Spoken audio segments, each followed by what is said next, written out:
Hello दोस्तों, स्वागत है आपका मेरे YouTube channel total interesting facts पे।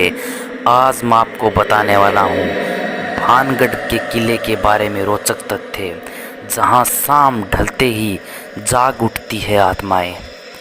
पुराने किले मौत, हादसों, अतीत और रूहों का अपना एक अलग ही संबंध रखते हैं।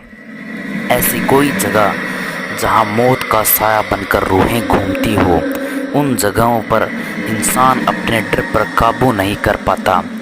दुनिया भर में कई ऐसे पुराने किले हैं जिनका अपना एक अलग ही काला अतीत है और वहाँ आज भी रूहों का वास है।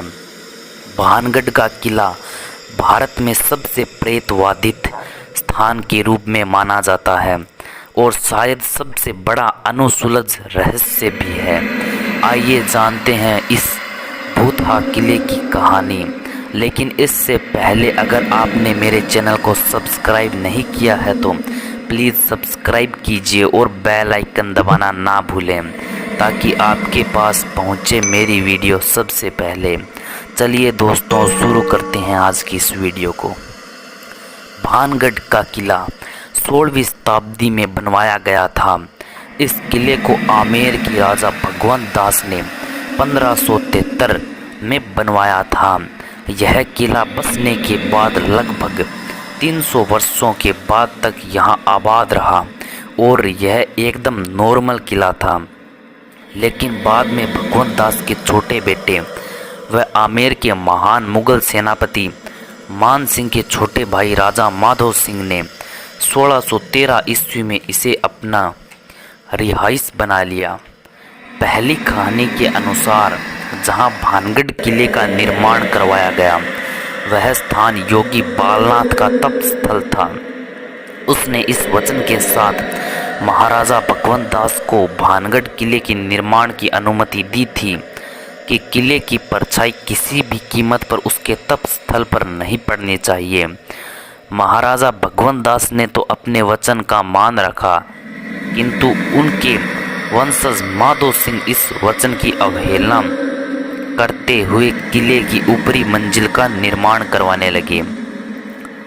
ऊपरी मंजिल के निर्माण के कारण योगी बालूनाथ के तप स्थल पर भानगढ़ किले की परछाई पड़ गई। ऐसा होने पर योगी बालनाथ ने क्रोधित होकर श्राप दे दिया कि यह किला आबाद नहीं रहेगा। उनके श्राप के कारण यह किला उजड़ गया। दूसरी कहानी के अनुसार कहते हैं कि भानगढ़ की राजकुमारी रत्नावती बेहद खूबसूरत थी। उस समय उनके रूप की चर्चा पूरे राज्य में थी और 7 देश के कोने कोने के राजकुमार उनसे विवाह करने के इच्छुक थे। एक दिन वह अपनी सखियों के साथ इत्र की दुकान पर गई और वो इत्र को हाथों में लेकर खुशबू ले रही थी। उसी समय उस दुकान से कुछ ही दूर एक सिंधु सेवड़ा नाम का व्यक्ति खड़ा होकर उन्हें बहुत ही गौर से देख रहा था। सिंधु सेवड़ा उसी राज्य में रहता था और वो काले जादू का महारथी था। वह राजकुमारी को अपने वश में करना चाहता था, इसलिए उसने उस दुकान के पास आकर एक इत्र की बोतल जिसे राजकुमारी पसंद कर रही थी, उसने उस बोतल पर काला जादू कर दिया जो राजकुमारी के वशीकरण के लिए था। लेकिन इस बात का पता राजकुमारी को चला तो राजकुमारी ने उस इत्र की शीशी को उठाया और वहीं पर पास में एक बड़े पत्थर पर पटक दिया, जिससे वो शीशी टूट गई और सारा इत्र उस पत्थर पर फैल गया। कहते हैं कि काले जादू के असर के कारण वह पत्थर तांत्रिक सिंधु सेवड़ा के पीछे चल पड़ा और तांत्रिक को कुचल दिया, जिससे तांत्रिक की मौत हो गई। मरने से पहले तांत्रिक ने श्राप दिया कि इस किले में रहने वाले सभी लोग जल्द ही मारे जाएंगे और वो दोबारा जन्म नहीं ले सकेंगे और उनकी आत्माएं किले में भटकती रहेगी। कहा जाता है कि तांत्रिक की मृत्यु के बाद ही भानगढ़ और अजबगढ़ के बीच लड़ाई हुई। उस युद्ध में सभी लोग मारे गए। साथ ही राजकुमारी रत्नावती भी उस श्राप से नहीं बच पाई और उनकी भी मृत्यु हो गई। लोगों का मानना है कि भानगढ़ के किले में उनकी रूहें आज भी घूमती है लोगों की माने तो इस किले में रात में किसी के रोने और चिल्लाने की तेज आवाजें आती हैं।